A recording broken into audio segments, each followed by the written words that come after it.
ஏமாந்து போவாதீர்கள். கல்வாரி சிலுவையில் அவர் மன்னித்தது அவர்களை, நம்மை அல்ல. ஆகவே நாம் பாவம் செய்தோமானால் இந்த பூமியில் நமக்கு தண்டனை வைக்கப்பட்டிருக்கிறது என்பதனை எசேக்கியேல் 24:14, ஆமோஸ் 6:7, எரேமியா 25:29 திட்டவட்டமாக தெரியப்படுத்துகிறது. எரேமியா 13:14 திட்டவட்டமாக சொல்கிறது. வெளிப்பாடு 2 அதிகாரம் 21, 22, 23 திட்டவட்டமாய் சொல்கிறது. அல்லேலூயா, அல்லேலூயா. ஆகவே பாவம் செய்தால் நமக்கு தண்டனை. யாக்கோபில் சொல்லுவார், பாவம் கர்ப்பம் தரித்து மரணத்தை பிறப்பிக்கும். பாவம் செய்தால் மரணம், எளிவு மரணம், அகால மரணம், துர்மரணம், வியாதிப்பட்டு சாகணும், வியாதிப்பட்டு சாகணும். இப்போ யாக்கோபு புதிய ஏற்பாடு அவர் சொல்கிறார், நீ பாவம் செய்தா உனக்கு மரணம், மன்னிப்பு இருந்தால் நமக்கு மரணமே இல்லையே, ஆவிக்குரிய மரணம் தானே. இங்கே மரித்து சரீரம் ஒளிந்து ஆத்மா பரலோகத்துக்கு எடுத்து செல்லப்படும். அவர் துர்மரணம் நமக்கு வைக்கப்பட்டிருக்கிறது. பாவம் செய்தவர்கள் பாவத்தை விடாவிட்டால் பரிகாரம் செலுத்தி, பரிகாரம் செலுத்தினா தான் பாவம் விட முடியும், இல்லைன்னா விடவே மாட்டீங்க. இவ்வளோ விட முடியும்? நான் தான் கேட்குறேன், நீ இன்னும் பாவம் செஞ்சுருக்க, இவ்வளோ சுவிசேஷம் அறிவின்னு தான் சொல்லுவேன். அப்போ இனியும் பாவம் செஞ்சால் இனியும் சுவிசேஷம் அறிவிக்க வேண்டியது வரும். ஆகவே கை என்ன செய்யும்? நடுங்கும். அல்லேலூயா. ஆகவே பாவத்துக்கு பரிகாரம் செலுத்தி இந்த தலைமுறை மன்னிப்பை பெற்றுக்கொள்வதற்கு ஊழியக்காரன் போல ஒரு வெளிச்சத்தை காண்பித்திருக்கிறார். ஒரு கிருபை, இதுதான் அவருடைய கிருபை, இதுதான் அவர் உங்களுக்கு தந்திருக்கிற இரக்கம். இந்த இரக்கத்துக்குள்ளே நீங்கள் பிரவேசித்தால் ஒழிய பரலோகத்தில் பிரவேசிப்பதில்லை. அல்லேலூயா. உற்சாகமா கையை தட்டலாமா? அல்லேலூயா, அல்லேலூயா. அதுதான் பாவம் செய்தவனுடைய குடும்பங்களில் சமாதானம் இல்லை. அவரை எடுத்து போட்டாரு பட்டயம். என்னுடைய மூத்த சகோதரன் ஒருவர் தான் இருக்கிறான். என் அப்பா ஒரு நல்ல ஒரு சேரில் உட்காந்துருப்பார். செலவுக்கு பணம் கேட்டு, ஊதாரித்தனத்துக்கு செலவு பணம் கேட்டு கொடுக்கல, ஓடி போனான். அவர் இருந்த சேருக்கு பின்னாடி காலை வச்சு ஒரு மிதி, அப்படியே படிக்கட்டெல்லாம் உருண்டு உருண்டு உருண்டு முற்றத்தில் வந்து விழுந்தார். 80 கிலோ இல்லை 90 கிலோ சரீரம். மகனை வச்சு அடித்தார். ஏன்? என் அப்பா மிக்க ரகத்தை பலியிட்டவர். அடி விழுந்தா இல்லையா? மகனை வச்சு அடித்தாரா? நீங்கள் என்ன உத்தமர்களோ, உங்களுக்கு அடி வரும். இது அடி கொடுக்குற காலம், கிருபையின் காலம் அல்ல, இரக்கத்தின் காலம் அல்ல, இது தண்டனையின் காலம். தண்டனை முடிந்தால் இயேசு வந்து விடுவார். உற்சாகமா கையை தட்டுங்க.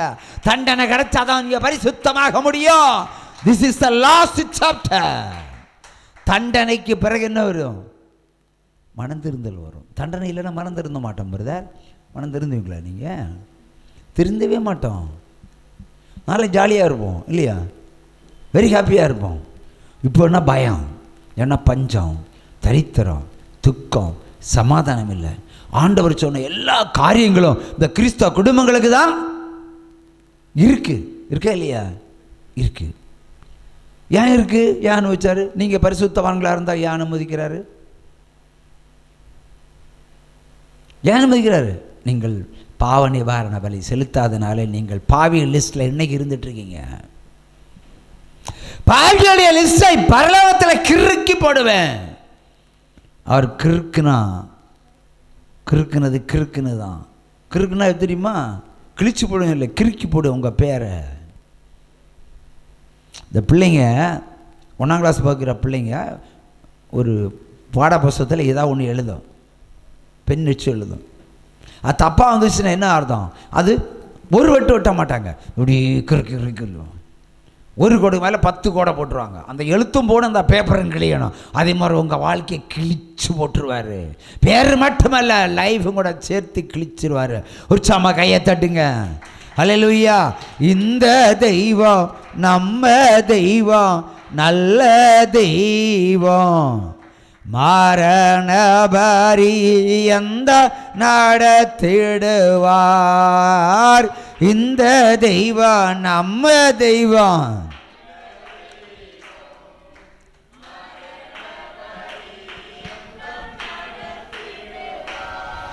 எத்தனையோ இடர் சூழ்ந்தாலோ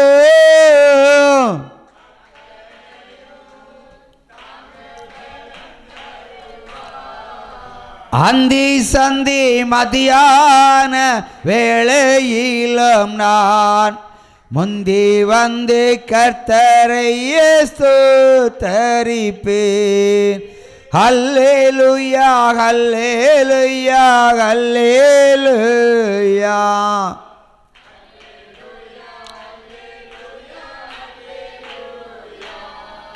ஹல்லேலூயா.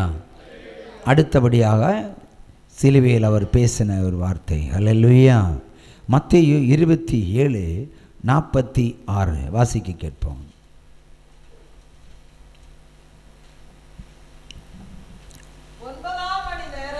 ஒன்பதாம் மணி நேரத்தில் இயேசு ஏலி ஏலி லாபா சமத்தானி என்று மிகுந்த சப்தமிட்டு கூப்பிட்டார். அதற்கு என் தேவனே என் தேவனே ஏன் என்னை கைவிட்டீர். அல்லேலூயா. சிலுவையில் இருந்து அவர் பேசின ஒரு வார்த்தை, என் தேவனே என் தேவனே ஏன் என்னை கைவிட்டீர். அல்லேலூயா. இதுக்கு அர்த்தம் சொல்லுங்க பிரதர். என் தேவனே என் தேவனே ஏன் என்னை கைவிட்டீர். சில விதண்டாவாதம் உள்ளவர்கள் சொல்லுவாங்க, அவர் ஏன் தேவனை நோக்கி கூப்பிட்டார், இவர் தேவன் என்றால் இன்னொரு தேவனை பிடிச்சி கூப்பிட்டாரு. கேட்குறாங்கல்ல, இவர் தேவனோடு நீங்கள் சொல்கிறீங்க, கிறிஸ்துவ சொல்கிறீங்க. மாற்றுப்பாதக்காரன் அவர் கேள்வி வைக்கிறான், அவரே சிலுவைன்னு என் தேவனே ஐயா கூப்பிட்டாரு. நியாயமான கேள்வி தானே. அதை கேள்விக்கு பதில் சொல்லுவோம். ஏன் தான் கூப்பிட்டார் நீ சொல்லு. என் தேவனே ஏன் என்னை கைவிட்டீர் என்று அவர் சிலுவையில் சொன்னார். நம்ம அதை பெருமையை எடுத்துக்கொள்ளுக்கிறோம். ஆனால் மற்றவர்கள் அப்படி அல்லையே. அவர்கள் என்ன சொல்கிறாங்க, அவருக்கு ஒரு தேவன் இருந்திருக்காரு, அவர் தானே கூப்பிட்டுருக்காரு, அப்புறம் இவர் யார்? எல்லா தேவனும் அவர் பிதாசுதன் பரிசுத்தாவியெல்லாம் ஒன்றுன்னு சொல்கிறாங்க, அப்புறம் ஏன் இவர் அவரை கூப்பிட்டாருன்னு கேட்குறாங்க. இதுக்கு பதில் சொல்லு. அடுத்த எக்ஸாம்பிள் வரும். நான் எல்லாம் முதலமைச்சரான பைபிளை ஒரு பாட புஸ்தகமாக கொண்டு வருவேன். இது எப்படி இருக்குது? அப்போ தான் நல்லா வாழ முடியும். சொல்ல, என் தேவனே ஏன் என்னை கைவிட்டி. சொல்ல தேவை என்ன? சிலுவையில் இருந்து அவர் சொல்ல தேவை என்ன? என்ன பிரதர்?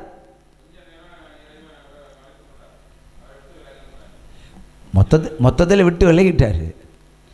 அவர் எப்போ கைது செய்யப்பட்டாரோ அப்போது தேவன் அவரை விட்டு விலகினார். வெறும் மரியாளுடைய ஒரு சராசரி ஒரு மனிதன்.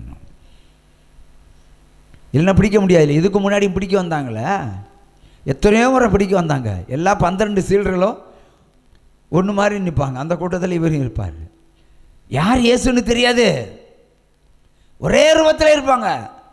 எத்தனை முறை கைது செய்ய வந்த பொழுதும் இயேசுவை கண்டுகொள்ள முடியாததுனால தான், பிடிக்க முடியாத சூழ்நிலை வந்தனால தான் இவர் சொல்லுவார், இவர் நம்ம வில்லன் சொல்லுவார். நம்ம வில்லன்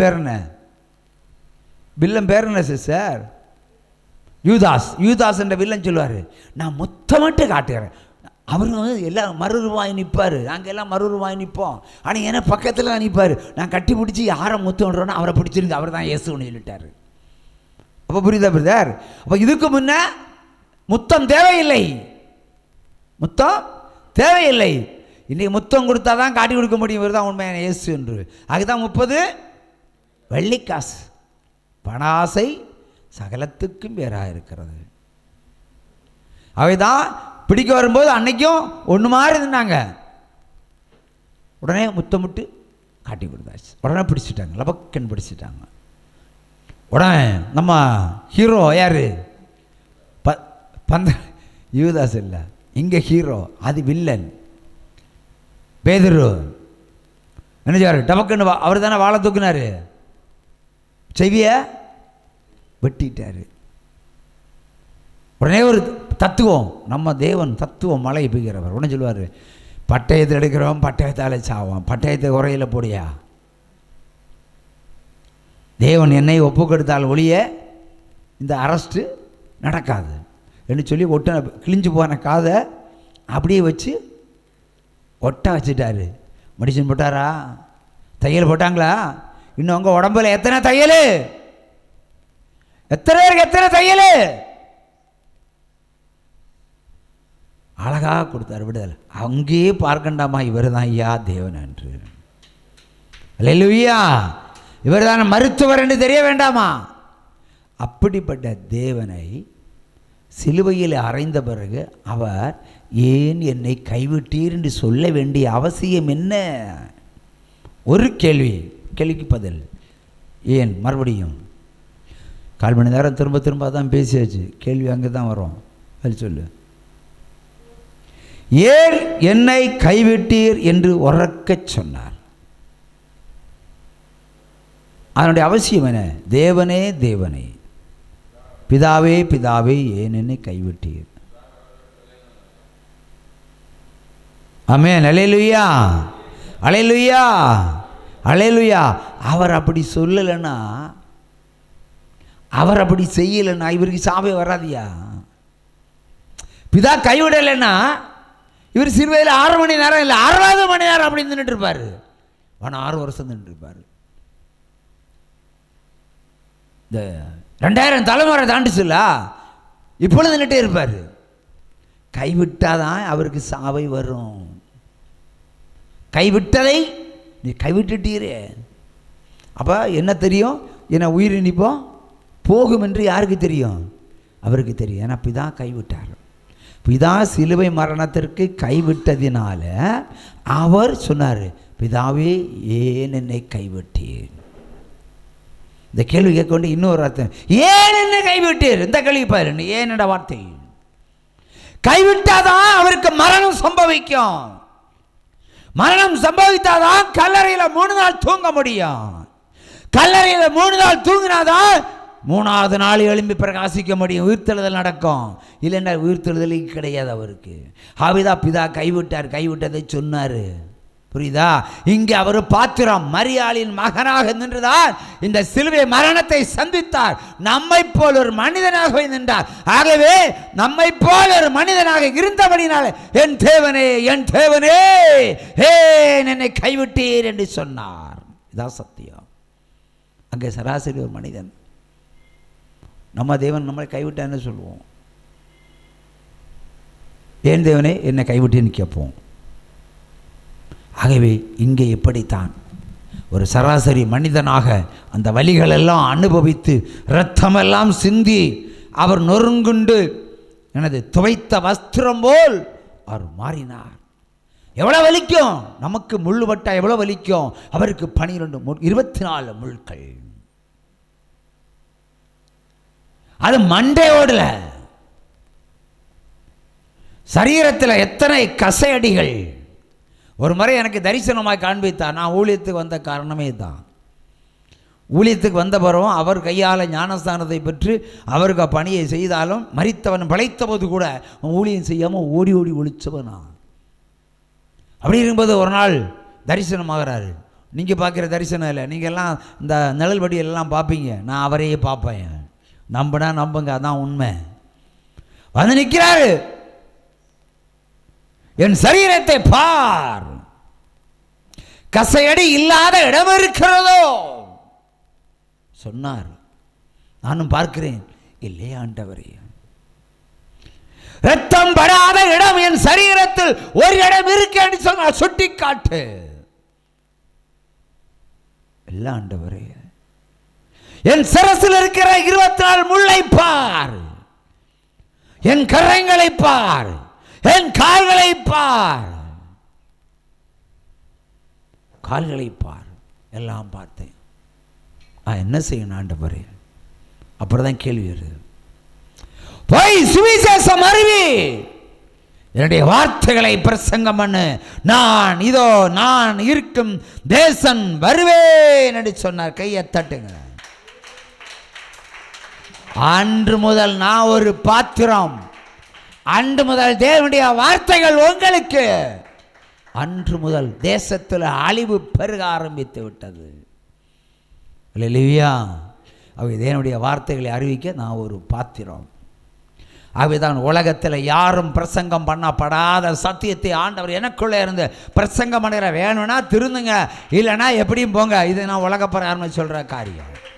அல்லேலூயா. பார்த்தாரு. அன்று எழுதின ஒரு பாட்டு, அதான் கலங்குகிறேன் கலங்குகிறேன் என்ற ஒரு பாட்டு. அல்லேலூயா. அதில் சில வரிகள் வரும் இல்ல, என்ன வரும்?